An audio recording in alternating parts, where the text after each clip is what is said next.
Minshew, handoff goes to Robinson, and he's going to be dropped for a loss of 1. Linval Joseph, they're able to get the push through the middle of that offensive line. Linval Joseph made a heck of a play. Impressive. What's up, guys? Welcome to a Week 8 edition of Film Room presented by YouTube TV. Here with Daniel, Jeremiah, and DJ. You're going to break down a big-time free agent addition for the Chargers. A leader off the field, but he's playing pretty well on it.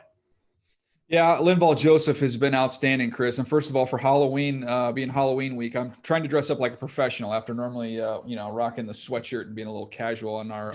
I'm taking the hoodie for you today.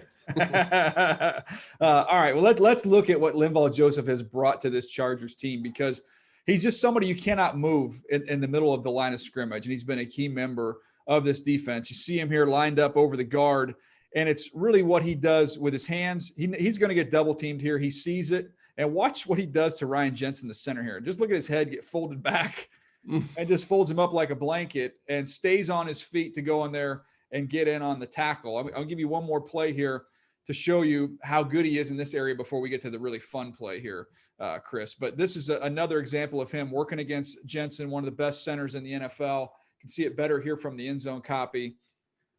Just watch him right over the center and just press him out. You're going to get double teamed. Throw your hip into the double team. Boom, throw your hip right in there. And then stack him and just walk him right back to the running back and get in on the tackle. I mean, that's a pretty good example of what you get there with Linval Joseph.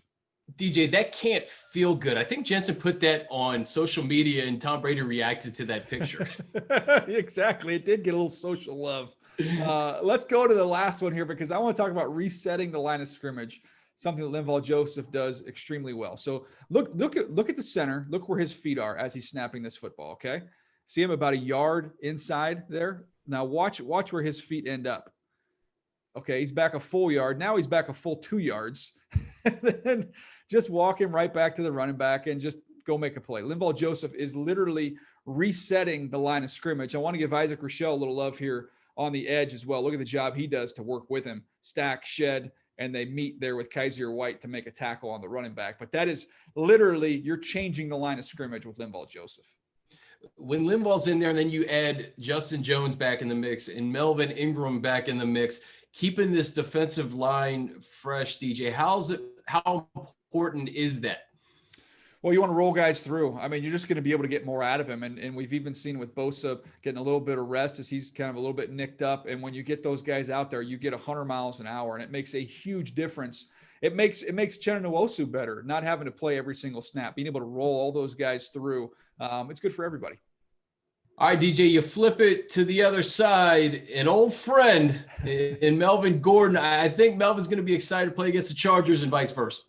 Yeah, Melvin's going to be fired up for this one. And to be honest with you, Chris, when I'm watching him, man, he's running the ball really well. He's running hard. And you see a little bit of a pattern develop once you study him. You start realizing that when plays run to the right, you like to see him cut. He likes to cut back. He feels comfortable cutting back. When plays are on the left, he'll stay front side most of the time. And the reason for that is because the job that Garrett Bowles, the much maligned left tackle, didn't have his 5th-year option picked up by the Denver Broncos, but he's actually playing really well. You're going to keep an eye on here, 72, the left tackle. Watch this play start off to the right, and you're going to see Melvin really kind of feel this. He's going to sense that Garrett Bowles has got this completely collapsed and washed down. You're going to see the motion coming across the formation. That's going to run the linebacker out of there. And then you get a huge crease for Melvin Gordon. And that's what we've seen once he gets to the second and third level, be able to make you miss, a little spin here, and then yards after contact, something we've seen a lot of from Melvin Gordon. It does look a little different, I got to be honest, seeing it happen in a Denver Broncos uniform, but the style of play and what he's doing for this offense is very similar. One more play here, running to the right. You're going to see, again, the cutback. He's going to feel what Garrett Bowles is doing on the backside, 72. You get the motion to clear out the box, and then he cuts right off that and gets a nice cutback run. And, again, finish the run, gets another 2 or 3 yards after contact. Anthony Lynn said, get hats to the football when Melvin Gordon's running the ball. And then you saw James Robinson last week, DJ, had a lot of big runs and broke some tackles. It's going to be important for the Chargers to wrap up.